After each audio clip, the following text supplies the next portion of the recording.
எப்போதுமே வெள்ளிக்கிழமை, செவ்வாய்க்கிழமைனா வந்து கரெக்ட்டா 4 மணிக்கு அலாரம் வச்சு எந்திரிச்சுருவோங்க. அதேமாரி இன்னைக்கு 4 மணிக்கே அலாரம் வச்சு எந்திரிச்சிருந்தேன். என் பையன் கரெக்ட்டா என் கூடவே சேர்ந்து 4 மணிக்கே எந்திரிச்சுக்கிட்டான். இது என்னடா வம்பா போச்சு அப்படின்னு சொல்லிட்டு அவன படுக்க வச்சிருந்தேனா, அதுக்கப்புறம் நீனும் படும்மா அப்படின்னு சொன்னான். நான் அப்புறம் தூங்கிட்டேன். என்னைய தூங்க வச்சுட்டு அவன் தூங்கவே இல்ல. உஷாராயிட்டான் அவன். திருப்பி 5 மணிக்கு தான் எந்திரிச்சு வெளில வந்தேன். திருப்பி என் கூடவே அவன் எந்திரிச்சு வந்துட்டான். என்னடா தூங்குனியா இல்லையாடான்னு, தூங்கல அப்படின்னான்.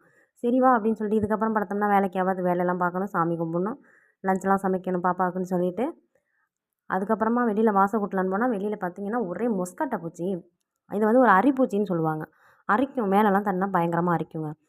அப்புறம் குழந்த கால்ல வேற தண்டிருச்சு. என்னடா அப்படின்னு பார்த்தா, அரிச்சுட்டு கிடக்குறான். அப்புறமா சரின்னு துண்ணூறுலாம் வச்சு சரி பண்ணிட்டு, அவனையும் அதுக்கப்புறமா வாசல்லாம் கூட்டுனேன். திருப்பி போகல அது. திருப்பி திருப்பி வருது. சரி எங்க வீட்ல ஃபோன் அடிச்சு கேட்டேன், என்ன செய்றது அப்படின்னு சொல்லிட்டு. அவங்க வந்து சாணி தண்ணி இருக்குல்லையா, அத வந்து கரைச்சு ஊத்த சொன்னாங்க. எனக்கு வந்து இங்க கிடைக்கல சாணிலாம்.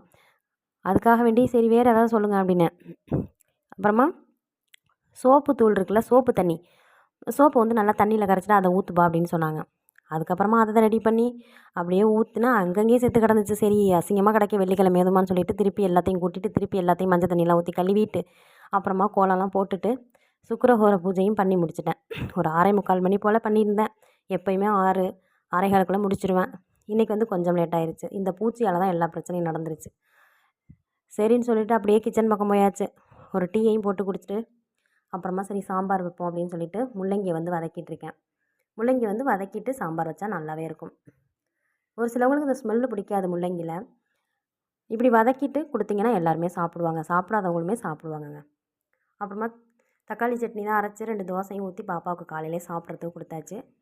ஒரு மாதிரி கிச்சன்லாம் கசகசன்னு தான் கிடக்கு. சவுச்சவு வேறு தொட்டுக்க அப்படியே பக்கத்துலேயே. சரி எல்லாத்தையும் ஒன்றா செய்யணுமேன்னு சொல்லிட்டு தான் செஞ்சுக்கிட்டு கிடக்குறேன். அப்புறமா சரி ஃபில்ட்ரு போடுவோம், தண்ணி வேறு வரமாட்டேங்குன்னு சொல்லிட்டு தான் ஃபில்ட்ரு போட போனேன். பார்த்தீங்கன்னா எங்கேருந்து வருதுன்னு இப்போ தான் கண்டுபிடிச்சிருக்கேன். அந்த பின்னாடி இருந்து தான் வந்திருக்கு இந்த பூச்சி எல்லா பட்டாளமும். பார்த்தீங்கன்னா பட்டாளமா கிளம்பி வருது. இந்த கொட்டமுத்து செடியாமே இது. இந்த செடியிலேருந்து தான் வந்திருக்கு. இந்த பூசர மரத்தில், முருங்கை மரத்தில் தான் இருந்து கேள்விப்பட்டிருக்கேன். இந்த செடியில இதெல்லாம் இருக்கும்னு எனக்கு தெரியல. இப்போ தான் நான் பார்க்குறேன். இது வந்தா நீங்கள் என்ன செய்வீங்க? இந்த செடியில இருக்குமாங்கிறதையும் எனக்கு கமெண்ட்டில் சொல்லுங்கள். இதுக்கு வந்து சொல்யூஷன் என்னங்கிறதையும் எனக்கு சொல்லுங்கள். எனக்கு ஒன்றுமே புரியல. அப்புறமா சோப்பு தூள் இதெல்லாம் கொட்டி வச்சுருக்கேன் வாசல் படி பூரா. ஓகே ஃப்ரெண்ட்ஸ், வீடியோ பிடிச்சிருந்தா லைக் பண்ணி சப்ஸ்கிரைப் பண்ணிக்கோங்க.